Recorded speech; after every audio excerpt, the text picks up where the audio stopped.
Esta semana eu recebi uma pergunta por parte de um aluno meu no presencial, que agora tem sido curso virtual durante esse período até que a gente seja liberado para voltar às aulas presenciais, o que inclusive não vai demorar, o que inclusive já está rolando muita conversa de bastidores, já voltou em muito local do Brasil e vai acontecer um efeito manado, um efeito dominó nas mais diversas áreas. Mas enfim, recebi então uma pergunta de um aluno meu do presencial, que agora está virtual, e essa pergunta desse aluno, ela na verdade é a pergunta de muitos. Então resolvi gravar um vídeo para conversar com vocês em relação a isso. No teor da mensagem era para esclarecer uma dúvida e a dúvida dele girava em torno do seguinte ponto. Ele me perguntava o seguinte: Gustavo, eu mostrei meu texto para o meu pai, mostrei o texto para minha mãe, mostrei texto para minha tia, mostrei meu texto para todo mundo e eles falaram que meu vocabulário está pobre, que meu vocabulário não está um vocabulário rebuscado, um vocabulário que eu tenho que pegar o dicionário para poder entender a minha redação, que as minhas palavras elas são muito simples, que todo mundo que pegar o meu texto vai conseguir entender ele com clareza, que ninguém vai ter dificuldade em ler minha redação porque é um vocabulário muito acessível. Como que eu faço, Gustavo, para não deixar o meu vocabulário pobre? Como que eu faço para eu ter um vocabulário mais refinado, um vocabulário mais rico? E aí eu respondi ele, a mesma resposta que eu dei a esse aluno, eu quero dar a todos vocês que se encontram nessa mesma situação. Tem aluno que não leu muito jornal, não leu muita revista, nem muito livro ao longo da vida. Tem aluno que não tem afinidade com a língua portuguesa e está tudo bem. Você precisa da língua portuguesa só para passar no vestibular e ao longo da sua vida inteira você vai precisar dela, né? Mas não da gramática profunda da língua portuguesa, um vocabulário muito profundo, mas você precisa dela no seu cotidiano de forma geral. E aí, às vezes, você se vê nessa mesma situação do aluno, em que você se enxerga falando o seguinte: Gustavo, também me vejo enquanto um autor de vocabulário pobre. As minhas redações, sejam elas editoriais, cartas argumentativas, carta aberta, carta ao leitor, um artigo de opinião, ou até mesmo a dissertação argumentativa, que é mais comum entre os alunos, é um vocabulário muito acessível, é um vocabulário muito pobre. Vamos conversar a respeito disso para você saber como você melhora isso, se não precisa melhorar, o que está errado. Em primeiro plano, eu quero que você entenda que nós não analisamos, nenhum corretor no Brasil inteiro, o nível do seu vocabulário. A gente não analisa isso. A gente não analisa se a pessoa ela fala muito difícil, se ela escreve muito difícil, se a linguagem dela é acessível, se a linguagem dela não é tão acessível assim. O que a gente mais preza durante a correção é por um texto homogêneo no que tange a linguagem. E o que eu quero transmitir para vocês com ser um texto homogêneo? É muito ruim, é negativo, inclusive é penalizado, quando o seu texto é super acessível, é um texto que a gente lê. Eu leio, né, todos os textos, independente do nível de vocabulário de vocês, e entendo tudo que vocês estão falando. Agora, se eu pegar um autor clássico, muito renomado, muito antigo, que usava, se valia de palavras que hoje em dia não mais são tão usuais, eu tenho que pegar um dicionário. Mas hoje, as redações feitas por todos os meus alunos, independente de um vocabulário mais rico ou um vocabulário mais pobre, eu entendo tudo o que ele está falando. Mas porque é o trabalho da linguagem, eu vivo da linguagem, da língua portuguesa, da redação e dos vários braços que a língua portuguesa é capaz de permitir a um profissional da área linguística. Mas pessoas que não vivem da linguística, não vivem da língua portuguesa, da gramática, da redação, da literatura, não são todos textos que elas vão conseguir ler sem um dicionário. Às vezes elas vão precisar recorrer a um dicionário, seja ele físico, seja ele virtual, etc. Eu quero que você entenda que não tem problema recorrer a um dicionário. O problema é o seu texto não ser homogêneo. E o que eu quero dizer com o seu texto não ser homogêneo? Você está lá com uma linguagem simples, uma linguagem acessível, que eu entendo que você está escrevendo, você entende também, você nem precisa procurar o significado daquela palavra, porque você sempre utiliza ela, no seu cotidiano inclusive. Seus pais entendem se for pegar para ler seu texto, a sua avó se for ler o seu texto, ela também entende. Todo mundo que pegar o seu texto entende. Você está escrevendo o seu texto em uma linguagem super acessível, que não requer o uso do dicionário para entendimento. E aí, no meio das palavras, você vai lá e usa, por exemplo, um termo de difícil compreensão. Você vai lá e usa uma palavra que não é tão comum no seu vocabulário, no seu cotidiano e que, na verdade, não é comum no cotidiano de quase ninguém do Brasil. Que você acha aquela palavra chique. Na sua cabeça você acha aquela palavra bonita. Você acha aquela palavra superior. E no português não tem disso, sabe?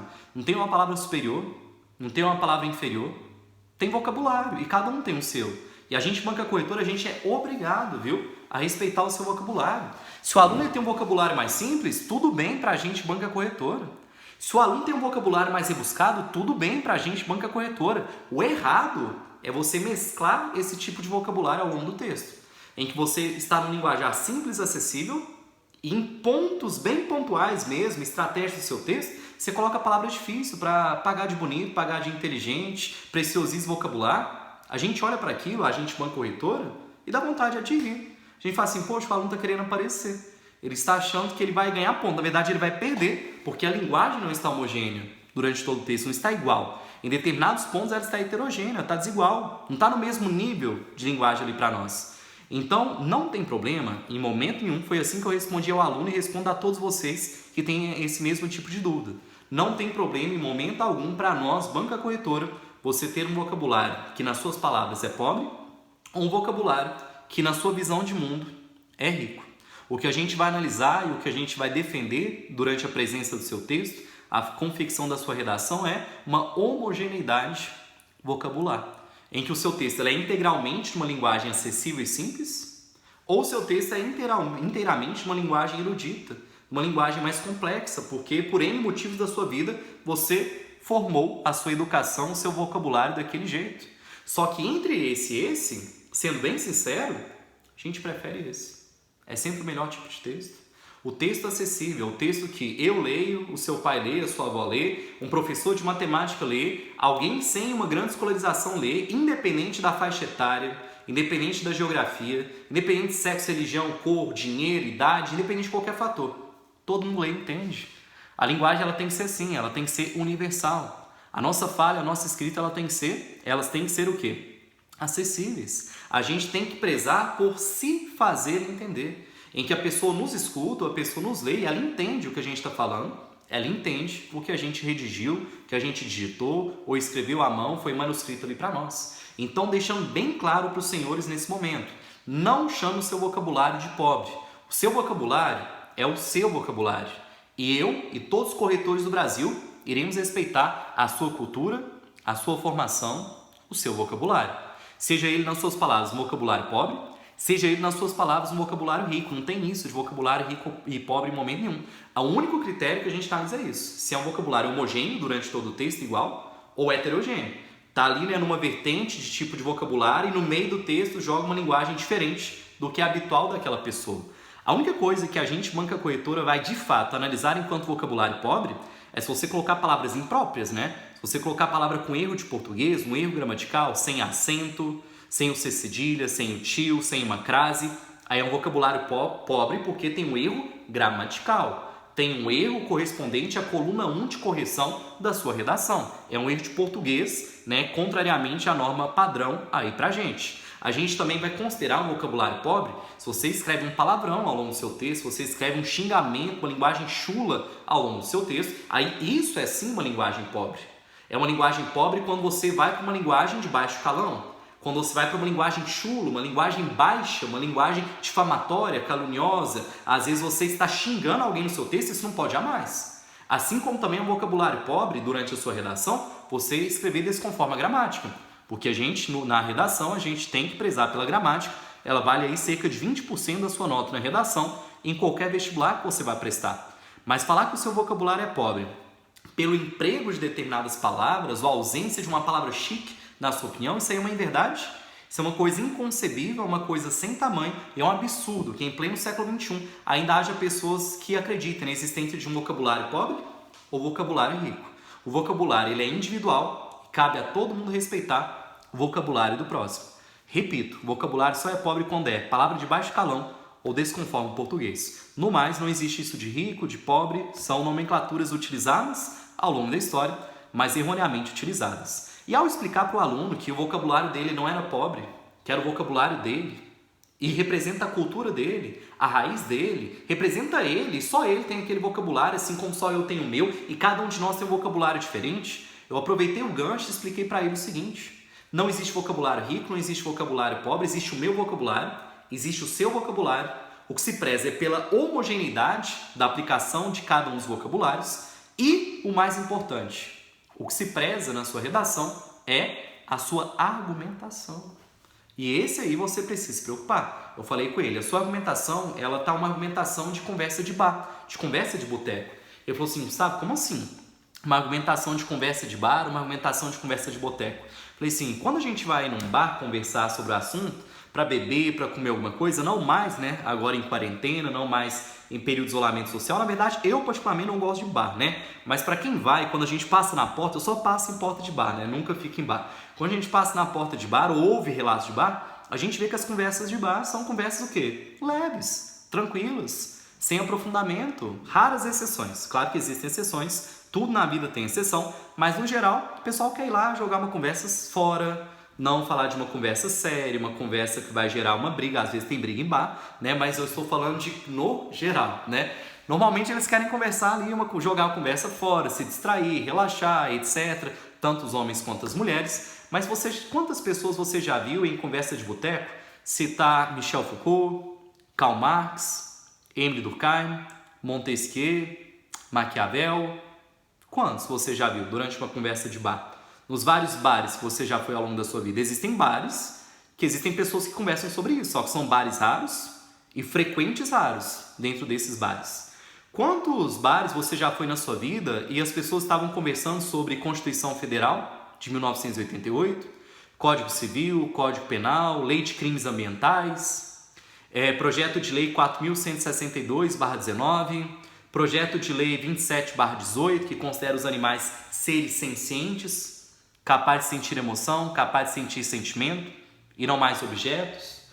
Em quantos bares você já foi e a conversa girava em torno das decisões recentes sobre o Ministério da Saúde, Ministério da Educação, o Ministério da Justiça e Segurança Pública, e você sabe o nome do Ministro da Justiça e Segurança Pública, ou até mesmo sabe que o Ministério da Ciência, Tecnologia, Inovações e Comunicações não é mais essa nomenclatura, porque o Ministério das Comunicações se tornou um ministério independente e existe agora o Ministério da Ciência, Tecnologia e Inovações e outro ministério chamado Ministério das Comunicações. Em quantas conversas de bar você já viu falar que os vários ministros da Educação que entraram e saíram durante o governo Bolsonaro, do Ricardo Vélez ao Abraham Weintraub, esqueci o nome daquele outro ministro, esqueci agora, mas o atual aí para nós. Tinha o Antônio, né? Tinha o Antônio, não sei a pronúncia do sobrenome dele. Antônio Vogel, alguma coisa nesse sentido, tenho dúvida em relação à pronúncia. Teve um ministro que tentou assumir, mentiu informações no currículo, ele nem chegou a assumir, de fato.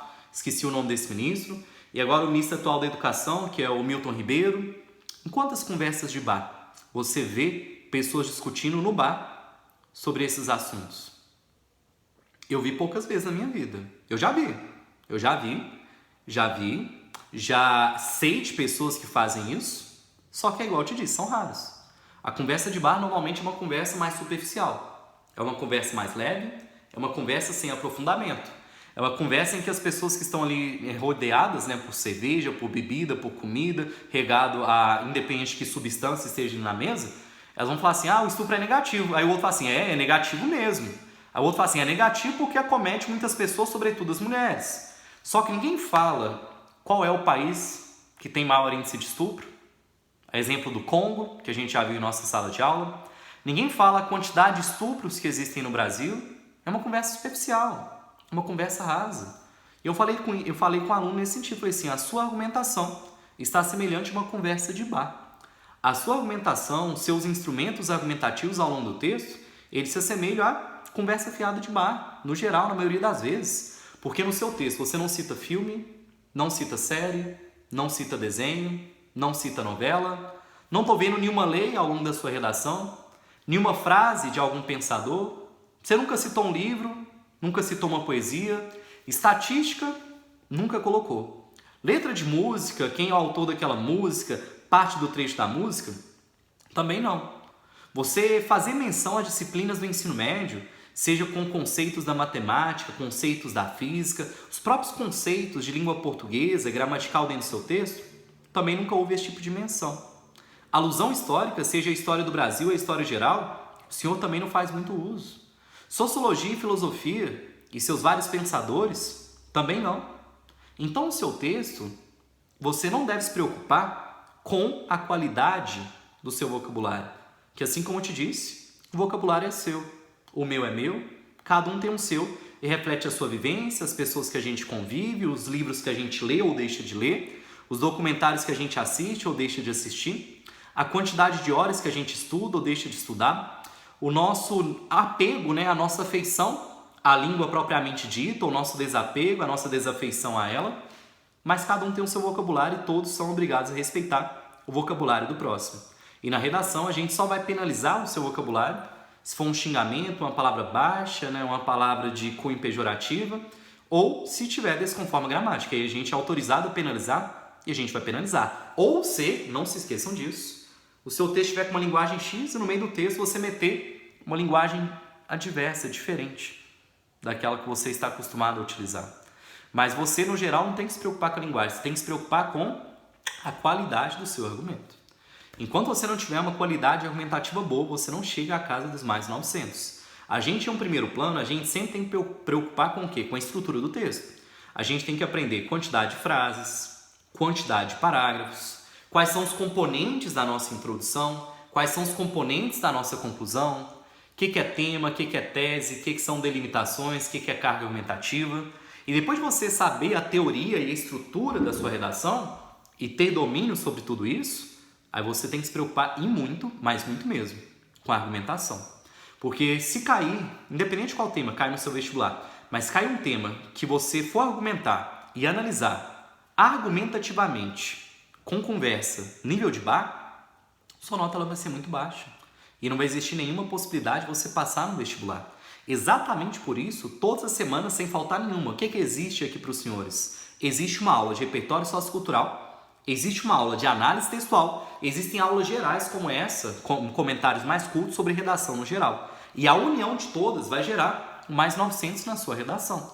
Tem muito aluno que fala assim, Gustavo, eu assisto sempre às aulas de repertório, mas as aulas de análise textual, a depender do tema, eu não assisto, que eu não vou escrever sobre aquele tema. Gente, mas não é sobre aquele tema. É você enxergar na redação do próximo os mesmos erros que você poderia cometer. E a partir do momento que eu digo que aquilo é erro e a pessoa cometeu e estou apontando, na sua redação você já não vai cometer.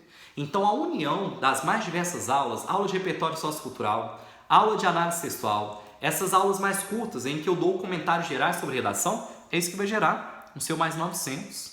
Se você, de repente, achar que uma merece mais prioridade, menos prioridade que a outra, isso aí de alguma forma vai te afetar. Vai te afetar e você vai sofrer as consequências disso na hora que chegar ao seu vestibular. Porque às vezes, de repente, eu não fiz uma aula de repertório sociocultural sobre determinado assunto, mas eu fiz uma aula de análise textual sobre aquele tema, em que o aluno escreveu sobre um tema, que eu não abordei uma análise de repertório sociocultural inteiro sobre aquilo, mas analisei uma redação.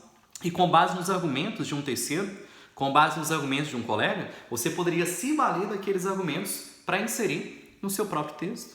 Então tenha muito cuidado com a questão argumentativa. Esse erro é um erro muito frequente. Não coloque o seu texto a nível de conversa de bar. E não coloque o seu texto a um desnível vocabular, em que você coloca palavras difíceis, vocabulário precioso, bonito na sua concepção, para se parecer inteligente, para se parecer culto, para parecer avantajado cognitivamente, sendo que na verdade vai dar o efeito contrário. Na verdade, a gente, banca corretora, vai olhar aquilo com péssimos olhos e a gente vai ter certeza que você está dando bobeira, querendo aparecer e não está compatível o vocabulário ao longo de toda a sua redação.